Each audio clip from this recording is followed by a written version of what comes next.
56 Psalm can be remembered as bottled and booked. 56వ కీర్తనని పుస్తకంలో లిఖించబడిన బుడ్డిలో దాచబడిన అని గుర్తుపెట్టుకోవచ్చు. ఏముంచబడిందండి? కన్నీళ్ళు. కన్నీళ్ళు హ్యాస్ బీన్ బాటిల్డ్ అండ్ కన్నీళ్ళు హ్యాస్ బీన్ బుక్డ్. కన్నీళ్ళు బుడ్డిలో ఉంచబడ్డాయి, అలానే ఆ పుస్తకంలో రాయబడ్డాయి. And Psalm 62 is can be titled as rock and stronghold. 62వ కీర్తనని రక్షణ దుర్గము, ఆశ్రయ దుర్గము అని గుర్తుపెట్టుకోవచ్చు. Now we shall read or meditate Psalm 144. 144వ కీర్తనని ఈరోజు ధ్యానించుకుందాం. This psalm can be titled My God is all in all. నా దేవుడు సర్వములో సర్వము అని ఈ కీర్తనకి పేరు పెట్టుకోవచ్చు. But it can be better remembered as hands and fingers. దీనిని చేతులు, వ్రేళ్ళు అని కూడా గుర్తుపెట్టుకోవచ్చు. Read first verse. మొదటి వచనం చదువుకుందాం. నాకు ఆశ్రయదుర్గమగు యెహోవా సన్నుతింపబడును కాక, ఆయన నా చేతులకు యుద్ధమును, నా వ్రేళ్లకు పోరాటమును నేర్పువాడై ఉన్నాడు. So how can you remember this psalm? ఈ కీర్తనని మనం ఎలా జ్ఞాపకం ఉంచుకోవచ్చు? Hands, చేతులు, వ్రేళ్ళు, hands and fingers. చేతులు, వ్రేళ్ళు అని దీన్ని గుర్తుపెట్టుకోవచ్చు. And this Psalm 144 tells, in my Bible it's written as prayer for rescue and prosperity. ఈ కీర్తనకి నా బైబిల్లో ఏమని పేరు పెట్టారంటే పునరుద్ధరించబడటానికి, అలానే వర్ధిల్లటానికి చేయబడిన ప్రార్థన అని పేరు పెట్టారు. Now you must be asking me, what is this has to be related to worship? అయితే దీనికి ఆరాధనకి సంబంధం ఏంటి అని మీరు అనుకోవచ్చు. But slowly as we go through this psalm we can see how it relates to worship. The prayer ends with worship. అయితే ఈ కీర్తన గుండా మనం వెళ్తున్నప్పుడు ఏ రీతిగా అది ఆరాధనకు దారితీస్తుందో మనకు అర్థమవుద్ది. As I read this psalm number of times, I came to the conclusion that this psalm is slightly disoriented. అయితే పలుమార్లు ఈ కీర్తన నేను చదివినప్పుడు ఇది కొద్దిగా దిశ లేనిదిగా నాకు కనపడింది. I have read at least 15 times. కనీసం 15 సార్లు ఈ కీర్తన నేను చదివాను. But that means disoriented means was not at all connected. అంటే ఒక క్రమము లేని లేదా పొందిక లేని కీర్తనగా నాకు అనిపించింది. I'll give one example. Read verse 12. ఉదాహరణకి 12వ వచనం చదువుదాం. మా కుమారులు తమ యవ్వన కాలమందు ఎదిగిన మొక్కల వలె ఉన్నారు, మా కుమార్తెలు నగరునికై చెక్కిన మూలకంబముల వలె ఉన్నారు. So there's no relation for this verse with the rest of the psalm. అయితే ఈ వచనానికి ఆ కీర్తనలో ఉన్న మిగతా వచనాలకి సంబంధం ఏమీ కనపడదు. But this psalm shows us a pattern which orders our Christian life. అయినప్పటికీ ఈ కీర్తన మన క్రైస్తవ జీవితాన్ని క్రమపరచుకోవటానికి ఒక నమూనాని మనకు అందిస్తుంది. This psalm is a psalm of worship filled with joy. ఈ కీర్తన ఆనందముతో నింపబడిన ఆరాధన కీర్తనగా ఉంటుంది. Now read verse 9. 9వ వచనం చదువుకుందాం. దేవా, నిన్ను గూర్చి నేను ఒక క్రొత్త కీర్తన పాడెదను, 10 తంతుల సితారతో నిన్ను కీర్తించదను. నేను నిన్ను కీర్తించేదను. It's a personal joy. వ్యక్తిగతమైన సంతోషము. It's a personal joy. ఇది ఒక వ్యక్తిగతమైన ఆనందముగా మనం చెప్పుకోవచ్చు. Now verse 10. 10వ వచనం చూద్దాం. నీవే రాజులకు విజయము దయచేయువాడవు, దుష్టుల ఖడ్గము నుండి నీవు నీ సేవకుడు అయిన దావీదును తప్పించువాడవు. Who gives salvation to kings? రాజులకు రక్షణ కలుగజేసేవాడు ఆయన. When the kings rejoice, the whole nation rejoice. రాజు ఆనందించినప్పుడు అతని రాజ్యమంతా ఆనందించేదిగా ఉంటుంది. So it's a national joy. ఇది దేశమంతా ఆనందించే కీర్తనగా మనం చూడొచ్చు. Now we have read verse 12. 12వ వచనం మనం చదువుకున్నాం. It's a family joy. ఇది కుటుంబములో ఆనందం ఉంది అని మనకి తెలియజేస్తుంది. So there is a personal joy, there is a national joy, there is a family joy. వ్యక్తిగత ఆనందము, రాజ్యమంతా లేదా దేశమంతా కలిసి ఆనందించటం, చివరిదిగా కుటుంబము అంతా కలిసి ఆనందించటం ఇందులో కనపడుతున్నాయి. So there is one of this triad that we find in this Psalm 144. 144వ కీర్తనలో అటువంటి త్రయాన్ని మనం చూస్తున్నాం. And the second triad is found also in this psalm is, ఇందులో కనపడే మరో త్రయం ఏంటంటే, He trains my hands for battle. యుద్ధము చేయుటకు నా చేతులకి ఆయన శిక్షణ ఇచ్చేవాడు అనే మాట చూస్తాం. So there is training in the battle. యుద్ధములో శిక్షణ ఉంటుంది. There is triumph in the battle. అలానే యుద్ధములో విజయం ఉంటుంది. And there is thanksgiving after the battle. యుద్ధము అయిపోయిన తర్వాత కృతజ్ఞతాస్తుతులు చెల్లించటము అందులో ఉంటున్నాయి. I'll repeat once again. మరోసారి నేను మీకు జ్ఞాపకం చేస్తాను. There is training for the battle. యుద్ధానికి శిక్షణ ఉంటుంది. There is triumph in the battle. రెండవది యుద్ధములో విజయం ఉంటుంది. And there is thanksgiving after the battle.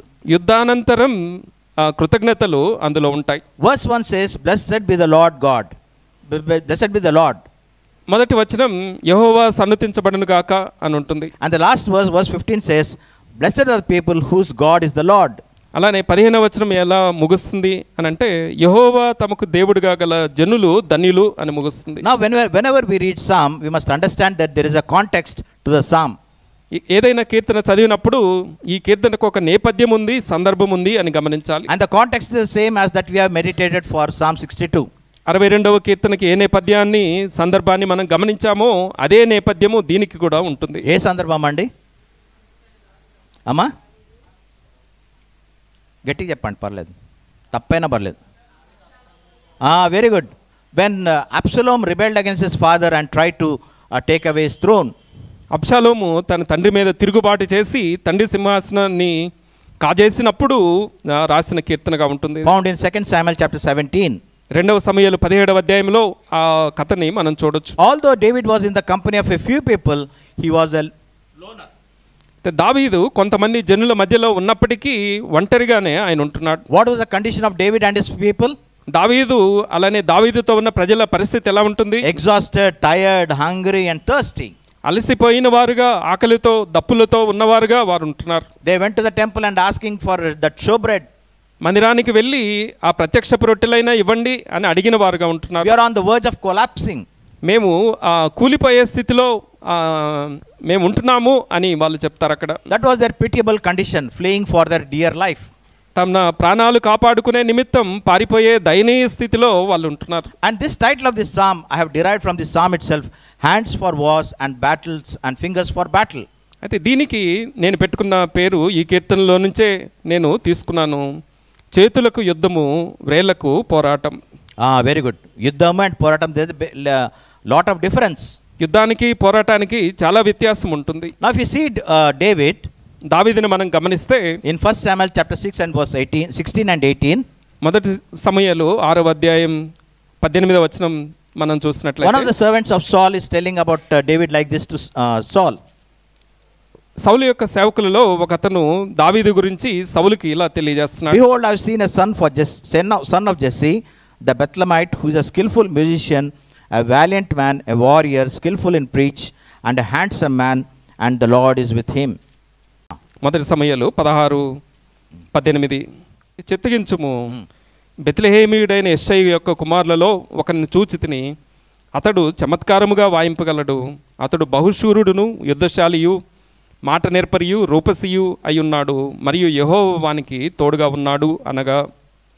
2 విషయాల్లో ఆరితేరిన వాడుగా ఉంటున్నాడు. బ్రదర్స్ చెప్పండి, ఆ 2 విషయాలు ఏమి? ఫస్ట్, యుద్ధంలో నేర్పరి కలిగినవాడు, skill, he is a man fit for a war. యుద్ధానికి తగిన వాడుగా, నైపుణ్యత గలవాడుగా ఆయన ఉంటున్నాడు. And skilful musician.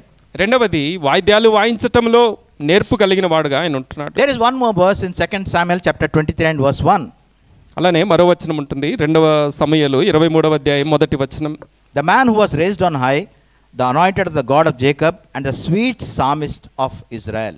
యాకోబు దేవుని చేత అభిషిక్తుడై మహాధిపత్యము నొందినవాడును, ఇశ్రాయేలీయులకు స్తోత్ర గీతములను మధురగానము చేసిన గాయకుడు అగు దావీదు అని అక్కడ చూస్తాం. Now having read these 2 verses, we shall connect it to verse 1 of Psalm 144.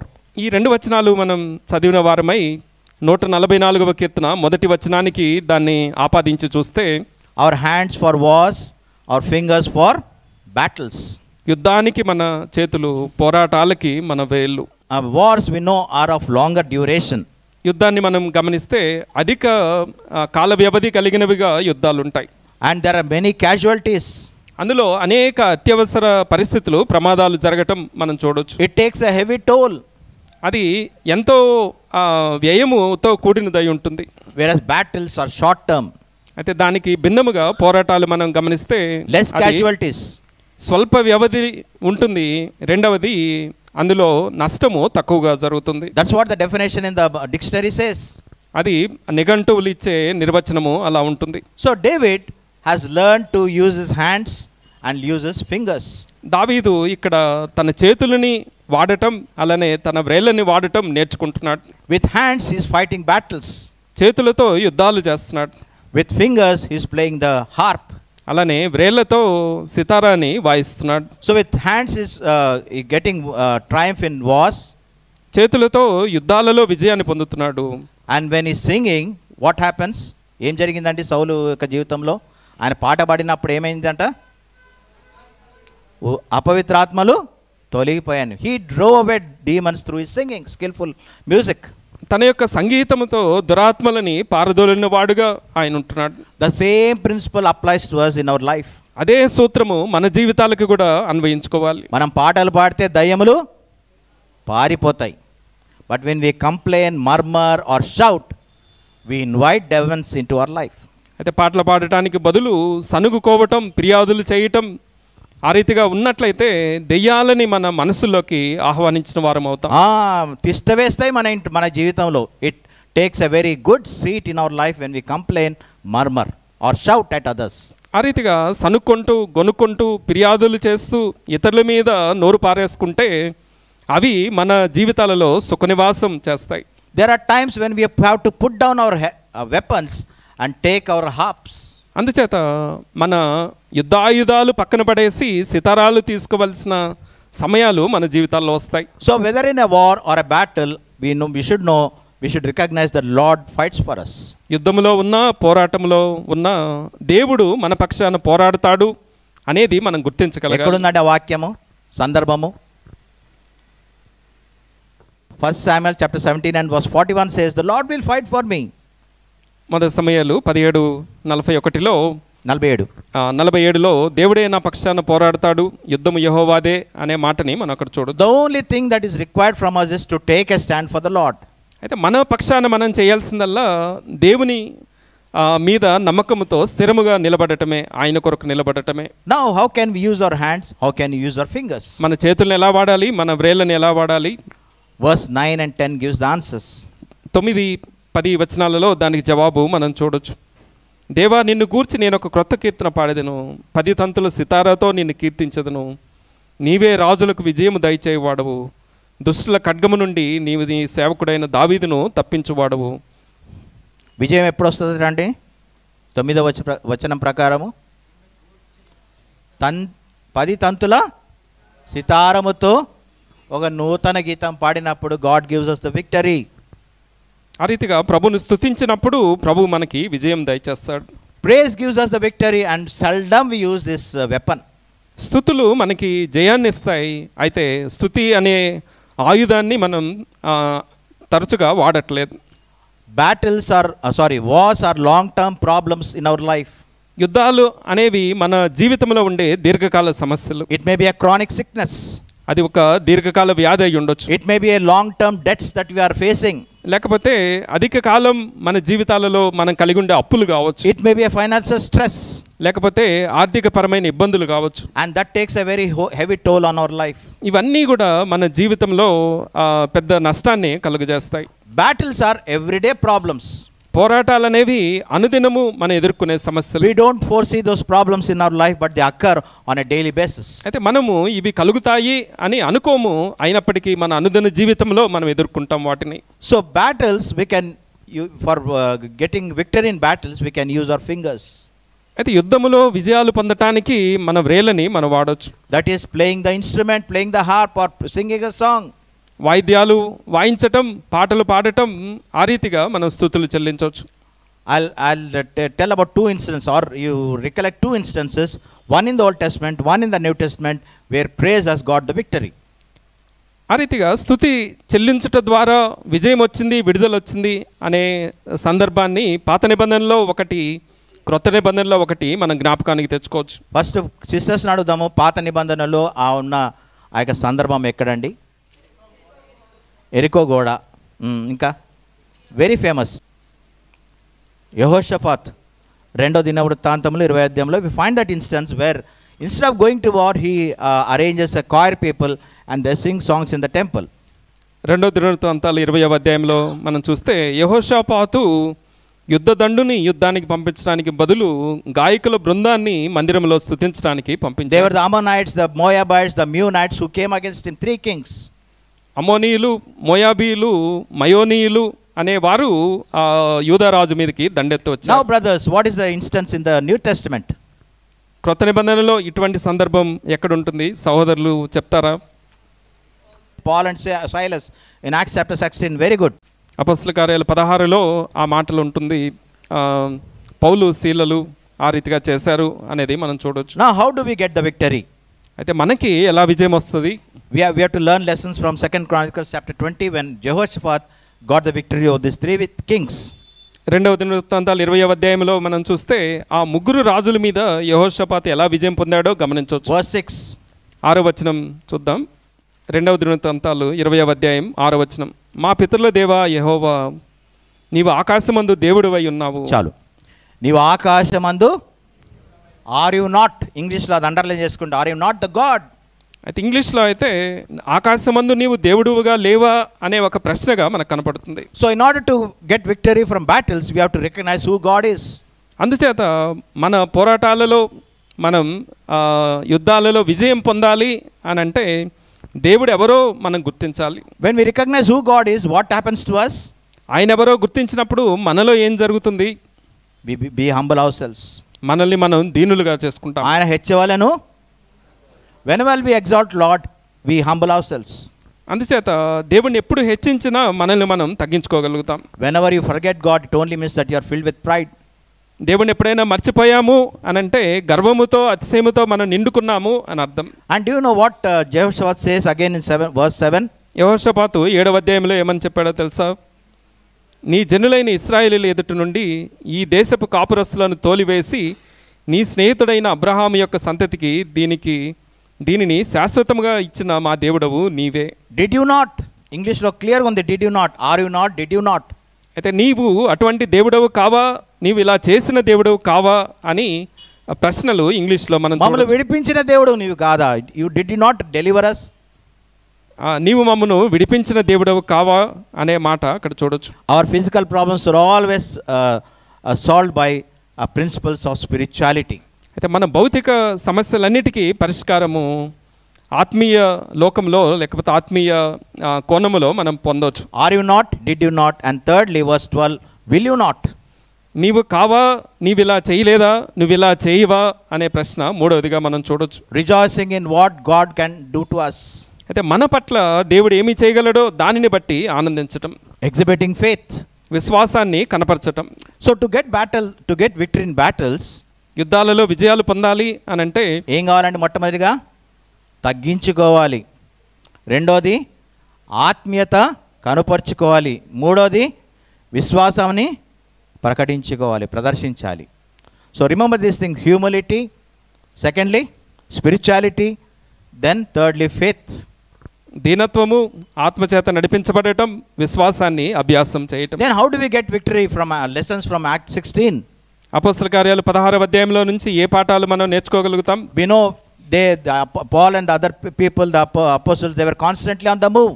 పౌలు అలానే మిగతా అపోస్తలులు నిరంతరము వాళ్ళు ప్రయాణాలు చేసేవారుగా మనం కనపడతారు. They were spreading the gospel.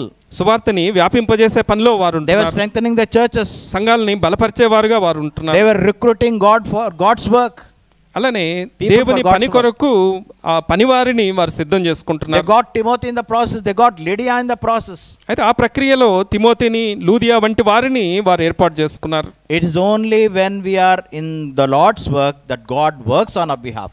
దేవుని పనిలో మనం ఉన్నప్పుడే దేవుడు మన పక్షాన పని చేస్తాడు అనేది గమనించాలి. మన పనిలో మనం ఇమిడి ఉండిపోయి కలిసిపోయి, if we want God to work for us on our behalf, he will not do it. Let me tell you straight. దేవుని పని చేయకుండా మన పనుల్లో మనం ఉండి ఆయన మన పని చేయాలి అంటే ఆయన చేయరు అని గమనించాలి. What did God do to them? దేవుడు వారి కొరకు ఏం చేశాడు? He was so shaken by these people, the efforts of these people, that he shook the foundations of the prison. అయితే ఈ వారు చేసిన పరిచర్య పనుల పట్ల తాను ఎంతగా కదిలించబడ్డాడు అనంటే భూమిని కంపింపజేశాడు ఆయన. It's only praise that can shake God. స్తుతులు మాత్రమే దేవుణ్ణి కదిలించగలుగుతాయి. And the rest what God does is all history. అయితే ఆ తర్వాత దేవుడు ఏం చేశాడు అనేది చరిత్రలో మిగిలిపోతుంది. And secondly, remember, whatever God does, it's for our good. రెండవది మనం గమనించాల్సింది ఏంటంటే దేవుడు మన కొరకు చేసేది ప్రతిదీ మన మేలు కొరకే. ఏ మంచి జరిగిందండి పౌలు శీలకు?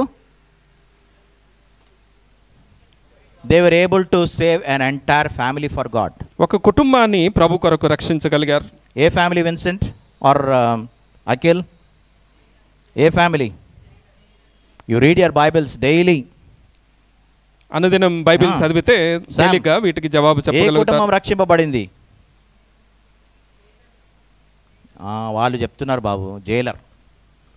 చెరసాల నాయకుని యొక్క కుటుంబము అక్కడ రక్షించబడింది. Yes, when we stand for God, exhibit faith, when you exhibit humility, it is not only for our good, we are released, and secondly, there is a good of others, they are saved.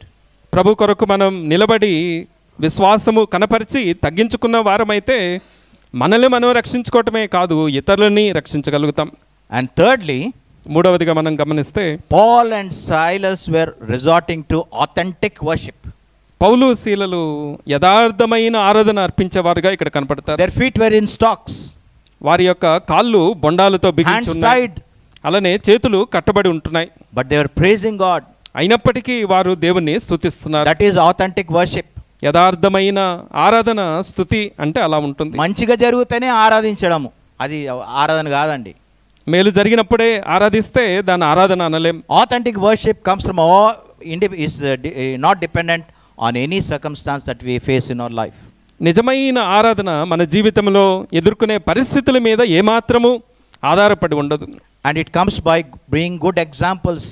అది ఎలా వస్తుంది అని అంటే మంచి మాదిరిగా ఉదాహరణలుగా ఉన్నప్పుడు వస్తుంది. Now verse and 3-5 I put a small Telugu heading which says స్థితి or condition. 3-5 వచనాలకి స్థితి అనే పేరు నేను పెట్టాను. So David is asking some important questions. దావీదు ఇక్కడ ప్రాముఖ్యమైన ప్రశ్నలు వేస్తున్నాడు. What is that found in man that you are attending to him, caring for him? నీవు నరులను లక్ష్య పెట్టుటకు వారు ఏ పాటి వారు, ఎన్నిక చేయుటకు ఏ పాటి వారిని వారు. ఎన్నిక చేయుటకు మనుషులు ఏ పాటి వారు. Yes, we are not smart, మనము ఏమాత్రము తెలివైన వారం we are not కాము. strong, we are not good, but how did God esteem us? బలవంతులము కాము, మంచివారము కాము, అయినప్పటికీ దేవుడు ఉన్నతమైన వారుగా మనల్ని ఎందుకు ఎంచుతున్నాడు? Do we have adequate faith? No. తగినంత విశ్వాసం ఉందా అంటే లేదు అనే చెప్పాలి. Do you have obedience? No. విధేయత ఉందా అంటే అది కూడా లేదు అనే చెప్పాలి. There is not a single reason for God to esteem us, for God to choose us. మనల్ని ఎన్నిక చేయటానికి, లక్ష్య పెట్టడానికి ఇదిగో ఒక కారణం అని చూపించడానికి ఏ ఒక్క కారణము మనలో కనపడదు. Man is just like a breath, మనుషులు వట్టి ఊపిరిని పోలి ఉంటున్నారు, and is just like a passing shadow. అలానే దాటిపోయే నీడవలే వారు ఉంటున్నారు. Compared to eternity, our lives are just like a puff of smoke. నిత్యత్వానితో మనం పోలిస్తే మన జీవితాలు ఒక పొగవలే ఉంటున్నాయి. We appear and we are gone in a moment. ఒక క్షణం కనపడతాం, మరుక్షణం కనుమరుగైపోతాం. And David says, దావీదు ఇక్కడ ఏమంటాడంటే Lord. Jehovah. Yehovah means is a covenant keeping God.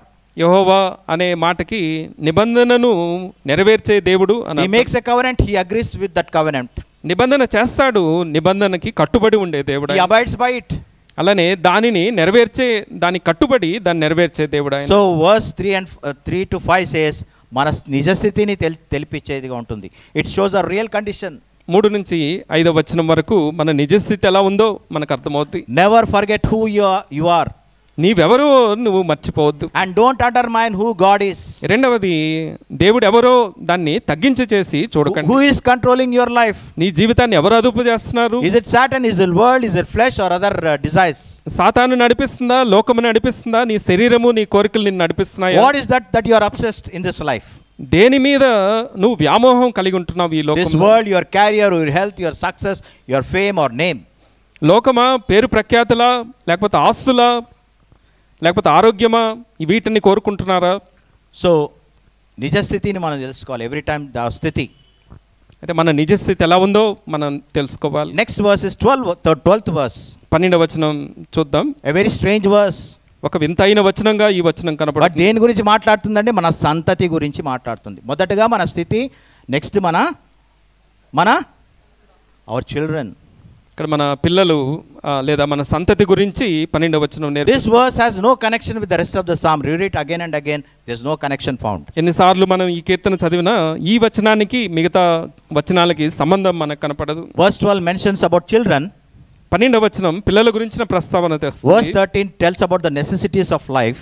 13వ వచనం మన జీవిత అవసరాల గురించి మనకు నేర్పిస్తుంది. And 14 talks about the peace in the land. అలానే 14వ వచనం దేశంలో సమాధానాన్ని గురించి మాట్లాడుతుంది. Perhaps this verse tells our how that we should order our priorities. బహుశా ఈ వచనము మన జీవితాలను ఎలా క్రమపరచుకోవాలో మనకు నేర్పిస్తుంది. The first priority is our children. మొదటి ప్రాధాన్యత ఏంటి అని అంటే మన పిల్లలే. Sons are like growing pants. plants. అయితే ఇక్కడ మనం మన కుమారులు ఎదిగే మొక్కల వలె ఉంటున్నారు. Strong, well rooted. వాళ్ళు లోతుగా వేరు తన్ని బలముగా ఎదిగిన వారుగా They are promising sons. అలానే ఎంతో చక్కని భవిష్యత్తు కలిగిన వారుగా వారు ఉంటున్నారు. When they grow big, they bring fruit. అలానే ఎదిగినప్పుడు ఫలాలు తెచ్చేవారుగా వారు ఉంటారు. That's enough for sons. What about daughters? అది కుమారుల గురించి అంతవరకు చెప్పుకుంటే చాలు. కుమార్తెల సంగతి ఏంటి? They are corner pillars fashioned as for a palace. ఒక నగరుకై లేదా అంతఃపురం కొరకై చెక్కిన మూల కంబాల వలె వాళ్ళు ఉంటున్నారు. They form the basis, the foundation of families. కుటుంబాలకి పునాదులుగా వారు ఉంటున్నారు. Now, after studying this, దీని గురించి మనం చదివిన తర్వాత now again come to David. దావీదు దగ్గరికి వద్దాం. The same context, 2 Samuel chapter 17. 2 సమూయేలు 17లో ఉన్న సందర్భానికే మనం తిరిగి వెళ్తే, Now, where is Akhil? What happened to Absalom, his son? దావీదు కుమారుడైన అబ్షాలోంకి ఏం జరిగింది? మీరు అటెంటివ్ ఉండాలి. పోయినసారి విన్నారు, మళ్ళీ ఇప్పుడు కూడా అడుగుతున్నాను. You should be attentive. ఏం జరిగింది అబ్షాలోంకి? హెయిర్ లాంగ్ ఉంది, అందుకనే అప్పటికప్పుడు కట్ చేసుకోవాలి మనం. ఇంకా హెయిర్ లాంగ్ ఉంటే ఏమైంది? ఏమి శామ్, రవి మంచి హుషారుతో బైక్లో పోతుంటే చెట్టుకు బైకా ఏమి కంచరగాడిదే, హార్స్ కంచరగాడిదే, who was going on a mule and the hairs got struck to the oak tree and he was hung between the tree and the earth and he was dead. అయితే అక్కడ పొడవైన వెంట్రుకలు గలవాడై కంచరగాడి మీద సాగిపోతూ ఉంటే మస్సకి వృక్షానికి ఆ వెంట్రుకలు చిక్కుకొని చెట్టుకి, ఆకాశానికి, భూమికి మధ్యలో వేలాడినట్లుగా మనం అక్కడ చూడవచ్చు. ఆయన చూడలేక ఏం చేశాడు? యోవాబు చంపేశాడు. He was battling for life and Job the commander said I should kill this person. అయితే ఆ రీతిగా ఆకాశానికి, భూమికి మధ్యలో వేలాడుతూ ప్రాణము కొరకు పోరాడుతుంటే ఆ యోవాబు అతన్ని హతం చేసినట్లుగా మనం చూడవచ్చు. What did David say? దావీదు ఏమన్నాడండి ఆఫ్టర్ నోయింగ్ హిస్ డెత్? అబ్షాలోము మరణాన్ని తెలుసుకున్న దావీదు ఏమన్నాడు? 2 Samuel 18:33, ఓ అబ్షాలోం, I would have died instead of you. అక్కడ 2 సమూయేలు 18:33లో నా కుమారుడా అబ్షాలోమా నీకు బదులు నేను చనిపోయి ఉంటే ఎంత బాగుండును అని అన్నాడు. ఈ ప్రార్థన చాలా ఆలస్యంగా వచ్చిందండి. Came very late. అయితే తను దావీదు చేయాల్సిన ప్రార్థన ఆలస్యమైనట్లుగా మనం ఇక్కడ చూడొచ్చు. He should have prayed this prayer when Absalom was alive. అబ్షాలోము సజీవుడిగా ఉన్నప్పుడు ఈ ప్రార్థన చేస్తుంటే ఎంత బాగుండేదో. Absalom would not have died possibly. అబ్షాలోము బహుశా చనిపోయేవాడు కాదేమో. What about fathers? Are you praying for your children? తండ్రుల సంగతి ఏంటి? మీ పిల్లల గురించి మీరు ప్రార్థిస్తున్నారా? This lament of David came very, very late in his life. దావీదు యొక్క ఈ విలాపము తన జీవితంలో ఎంతో ఆలస్యముగా వచ్చింది. If you pray for your family, there is praise in the family. కుటుంబాల కొరకు మీరు ప్రార్థిస్తే కుటుంబంలో స్తుతి ఉంటుంది. ఏమండి చెప్పండి, ఎందరు కలిసి మన పిల్లల గురించి మనం ప్రార్థిస్తే మన కుటుంబంలో స్తుతి ఉంటుంది, ఆరాధన ఉంటుంది. You should remember this. Again we go to one more example. I have studied, told you about fathers. What about the mother? మరో ఉదాహరణ కూడా చూద్దాం. తండ్రుల గురించి మాట్లాడుకున్నాం. తల్లుల పరిస్థితి ఏంటి? After Samuel was born, nearly after 3-4 years, she took young Samuel and went to the temple. సమూయేలు జన్మించిన తర్వాత బహుశా 3-4 సంవత్సరాలకి దేవాలయానికి లేదా మందిరానికి ఆమె వెంట పెట్టుకొని వెళ్ళింది. She said to Eli, did you not recognize me? ఏలీతో ఇలా అన్నది, నీవు నన్ను గుర్తుపట్టలేదా? I have knelt down here and prayed besides you. నీ పక్కన మోకరించి ప్రార్థించిన స్త్రీని నేనే అని అన్నది. You mistook me for having been filled with wine. ద్రాక్షరసముతో మద్యముతో నింపబడ్డాను అనేసి నువ్వు అపార్థం చేసుకున్నావు కదా. Don't you remember that prayer? నేను చేసిన ఆ ప్రార్థన నీకు జ్ఞాపకం లేదా? I got the answer to the prayer. ఆ ప్రార్థనకి జవాబు వచ్చింది అని చెప్పింది. This is the person. ఇదిగో ఈ బిడ్డే దానికి జవాబు అని అన్నది. More than 3 years old. 3 సంవత్సరాల పైబడిన వయసులో వీడు ఉంటున్నాడు. The answer is here, and at the time of prayer also made a vow. అయితే నేను ఆ ప్రార్థన చేసినప్పుడు ఒక ఒట్టు కూడా పెట్టుకున్నాను, దానికి జవాబు వీడే అని చూపించింది. మరి తల్లులు చెప్పండి, ఏమి వడంబడిక చేసుకుంది, ఒట్టు పెట్టుకుంది? ఆయన జీవించిన కాలమంతయు నీకు ప్రతిష్ఠితుడు. గుర్తుపెట్టుకోవాలి, తల్లులకు బాగా గుర్తుపెట్టుకోవాలి. As long as his lives he is dedicated to the lord. తాను బ్రతుకు దినములన్నిటను వాడు యెహోవాకు ప్రతిష్ఠితుడు అని మొక్కుకుందంట. And what does verse 28 of 1 Samuel first chapter says? మొదటి సమూయేలు మొదటి అధ్యాయం 28వ వచనం ఏం చెప్తుంది? He worshipped there before the Lord. అక్కడే ఆ బాలుడు యెహోవాను ఆరాధించను అనే మాట చూడొచ్చు. బాలుడు అన్నాడా వాడు అనందా? వాడు. ఎవరిని వాడు అంటాము? చిన్నపిల్లని అయితే వాడు అంటాం, పెద్దోళ్ళనైతే వారు మీరు అంటాం. వాడు మీన్స్ హూ ఇస్ దట్ వాడు? Young boy Samuel worship the lord.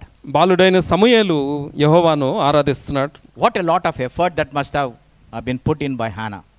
Hannah ఎంతగా ఇతని కొరకు ప్రయాసపడిందో గమనించాలి. Samuel was able to worship at a very tender age of 5. చాలా పిన్న వయసులో 5 సంవత్సరాల లోబడిన వయసులోనే సమూయేలు ఆరాధించగలిగాడు. She brought young Samuel to the worshipping status. బాలుడైన సమూయేలుని ఆరాధించేవాడుగా ఆ తల్లి అయిన Hannah పెంచగలిగింది. What is your how about your సంతతి? నీ సంతతి గురించి ఆలోచించారా? It is the fault of the fathers, of the mothers. అయితే సంతతి బాగలేదు అని అంటే ఆ పొరపాటు తండ్రులలో తల్లులలోనే ఉంటుంది అని If you గమనించాలి. have to have a worshipping family, you should have a praying family. ఆరాధించే కుటుంబం కావాలి అని అంటే ప్రార్థించే కుటుంబాలుగా మనం ఉండాలి. She prayed for young Samuel, and that young Samuel was worshipping in the temple. బాలుడైన సమూయేలు గురించి ఆ తల్లి ప్రార్థించింది. ఆ బాలుడు ఆరాధన మందిరానికి వచ్చి ఆరాధన చేసిన వాడుగా ఉంటున్నాడు. మన బడి గుడి కంటే తల్లి బడి శ్రేష్టము. It is the best training. మనకి సరైన శిక్షణ ఇచ్చేది బడి కంటే గుడి కంటే కూడా తల్లి ఒడి అని గుర్తుపెట్టుకోవాలి. She never repented for having left Samuel. సమూయేలుని అక్కడ వదిలేసి వచ్చానే అని ఏనాడు ఆ తల్లి చింతించలేదు, వరి కావలేదు. Because she wanted that my son should become a great person. నా కుమారుడు గొప్పవాడవ్వాలి అన్న ఆశతో తను జీవించింది. ఎంత గొప్పవాడైండండి! దాని నుండి బర్షిబా వరకు ఆయన గొప్పతనం వ్యాపించింది. అంటే not a single word he spoke fell to the ground. ఆయన పలికిన మాటలలో ఏ ఒక్కటి నిష్ఫలమైపోలేదు. సో మన స్థితి చూసాము, మన సంతతి చూసుకున్నాము. ఇప్పటికైనా తల్లులు మేల్కొనండి. It's only the mothers who are responsible for the children. అయితే పిల్లల విషయంలో తల్లుల యొక్క బాధ్యత ఎక్కువగా ఉంటుంది. Do you know what David says? దావీదు ఏం చెప్పాడో తెలుసా అండి? సామ్ 116 116 116వ కీర్తన 16వ వచనంలో దావీదు ఏమన్నాడు చూడండి ఒకసారి. యెహోవా, నేను నిజముగా నీ సేవకుడను, నీ సేవకురాలి కుమారుడినై ఉన్నాను.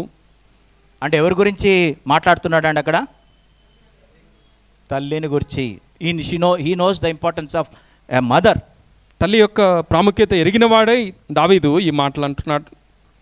You send your children, you go 1 hour before to the church, see what the work can be done. Mothers, I want that status from you. అయితే తల్లులైన వారు ఒక గంట ముందే పిల్లల్ని మందిరానికి పంపించి మందిరంలో ఏ పని చేయాల్సి ఉందో గమనించండి అని పంపండి. You may not leave the children, your child or a son for permanently at the temple. శాశ్వతంగా దేవాలయంలో మీ పిల్లల్ని మీరు వదలకపోవచ్చు.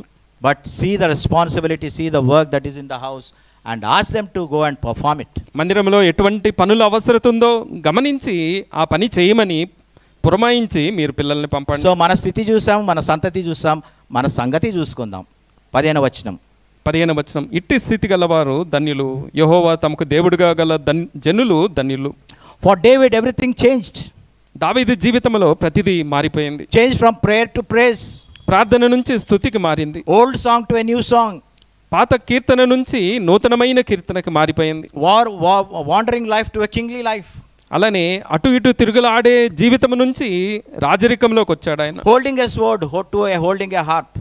అలానే ఆయుధాలు పట్టుకునే స్థితి నుంచి సితారా వాయించే స్థితికి వచ్చాడు. War torn to a peaceable life. అలానే యుద్ధాలతో నిండిన జీవితం నుంచి సమాధానముతో శాంతితో నిండిన జీవితానికి వచ్చాడు. He was subject to God at all times, and the people became his subjects. ఆయన దేవునికి అన్ని వేళలా లోబడి ఉన్న కారణాన్ని బట్టి జనులు తనకి లోబడటం ప్రారంభించారు. So before we worship God, God is question నీ సంగతి ఏమిటి? What is your condition?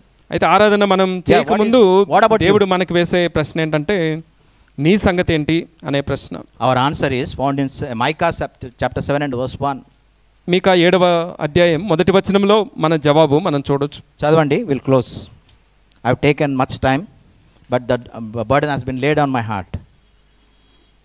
Micah 7 verse 1. After Jonah it comes.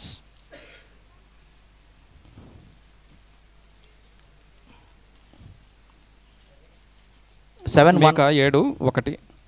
వేసవికాలపు పండ్లను ఏరుకొనిన తర్వాతను ద్రాక్ష పండ్ల పరిగా ఏరుకొనిన తర్వాతను ఎలాగుండెనో నా స్థితి అలాగే ఉన్నది.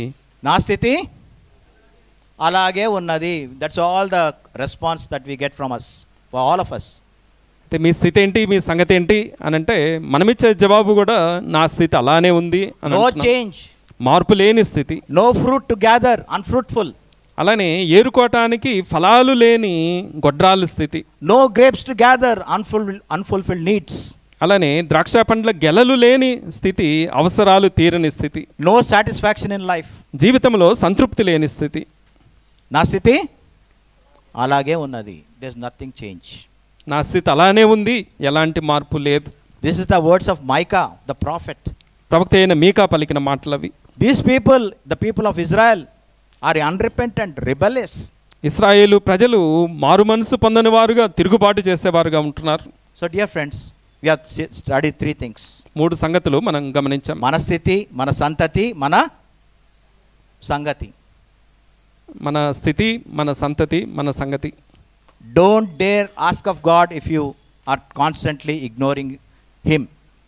అయితే దేవుణ్ణి నువ్వు నిర్లక్ష్య పెడుతూ ఉంటే నా సంగతి చూడు అని దేవుణ్ణి అడగటానికి మనం ధైర్యం చేయలేం. Yes, if you constantly ignore God in your life, don't dare to pray to him for all your needs. అయితే దేవుణ్ణి నిర్లక్ష్య పెడుతూ నా అవసరతలు తీర్చు అని దేవుణ్ణి ప్రార్థించే హక్కు మనకు ఉండదు అని గమనించాలి. So many times you take worship casually. అనేక సార్లు ఆరాధనని చాలా అలక్ష్యంగా మనం తీసుకుంటాం. So there is so much meaning when we come to worship. ఆరాధన చేయటానికి వచ్చినప్పుడు అది ఎంతో అర్థవంతమైనదై ఉండాలి. We may be worshiping it individually, but what about your family? వ్యక్తిగతంగా మనం ఆరాధిస్తూ ఉండొచ్చు, మన కుటుంబాలు ఎలా ఉన్నాయి?